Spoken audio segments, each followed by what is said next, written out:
For today's video nga, magluluto ako ng ginataang kalabaw. Meron ako ditong nikap at saka bulalo. Naalis na namin yung laman-laman sa mga gilid-gilid. Patutuyuan lang natin to. Isusutay ba? Ayan. Pagka ganito na, haluin lang natin.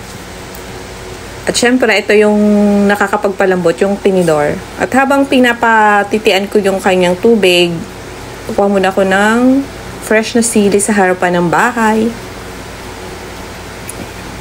At ito na nga, naiga ng kanyang tubig. So, alam nyo na kung bakit may tinidor. O kahit anong metal. Isa daw yun sa nakakapagpalambot ng karne. Kahit anong karne.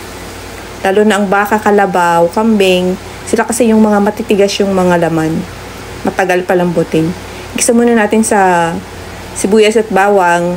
At yun na nga, tinanggal ko muna ang kanyang tinidor para mahalo ng ayos at ilalagay na natin yung pangalawang gata.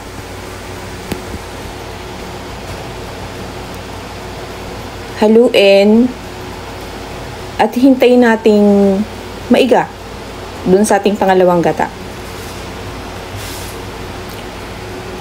Medyo matagal. Matagal bago ka makakain niyan.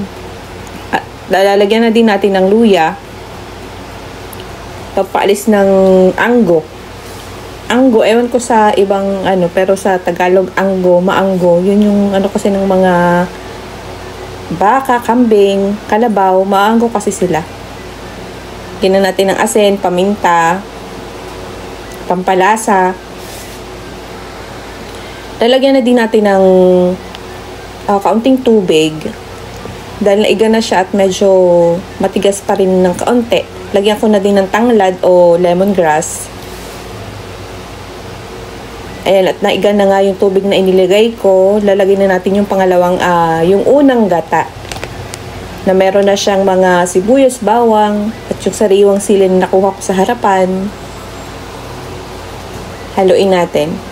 Papaigahan lang natin. Hindi naman igang-iga, yung nagmamantika lang siya para mas malinamnam at para mas may konting sabaw pag inilagay natin sa kanin. Wait na lang natin. Hindi ko na siya tinakpan para hindi mag-ano yung kanyang gata. Minsan kasi pagka tinatakpan mo, yung gata niya nagtutubig. Kaya ito hindi ko na tinakpan. Ito na, nagmamantika na. Pero may sauce pa din siya. Pero papaigahan pa rin natin ng kaunti pa.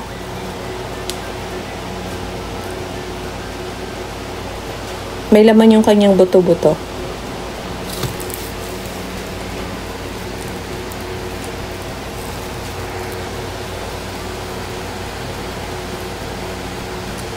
Tikiman time. Kinamot na.